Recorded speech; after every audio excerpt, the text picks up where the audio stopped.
இன்னைக்கு டின்னருக்கு ராம்யான் தான் சாப்பிட போறோம். ஆனா அதை வந்து ஏதாவது பண்ணி புது விதமா செய்ய போறோம். ஏதாவது செய்வோம் வாங்க. சமைக்க ஆரம்பிச்சேன் வேற மாதிரி. தண்ணி ஊத்தணும். ஐயோ தண்ணி ஊத்த கூடாது. ஃபர்ஸ்ட் நம்ம வெங்காயம் தாளிக்கணும். கொஞ்சம் ஆனியன் போட்டு. ஆக்சுவலி ரெண்டுமே ஸ்பைசி.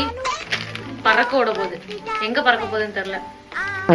அடுத்து நம்ம புது விதமா ஐயோ கொட்டிட்டேனே. இது டோஃபுவா? ஏன் கரையுது?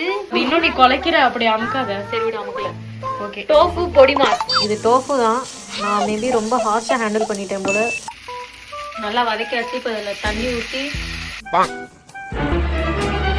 சீஸ் பவுடர் பிடிக்காது, அதனால சீஸ் பவுடர் போடல. அதுக்கு பதிலாக நம்ம பால் ஊற்ற போறோம். ஐயோ நடுவில் சீஸ் கொட்ட மறந்துட்டேன்.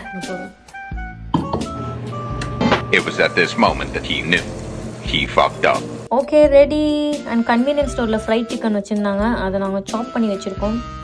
மேலே அப்படியே தூவி விடலாம். காரம் என் மூளையில இருந்து முட்டி வரைக்கும் ஏறிடுச்சு. கடை ஐஸ்கிரீம் கடையை தேடி போயிட்டு இருக்கோம். பேசாம சாக்லேட் எடுத்துட்டு போயிடலாமா?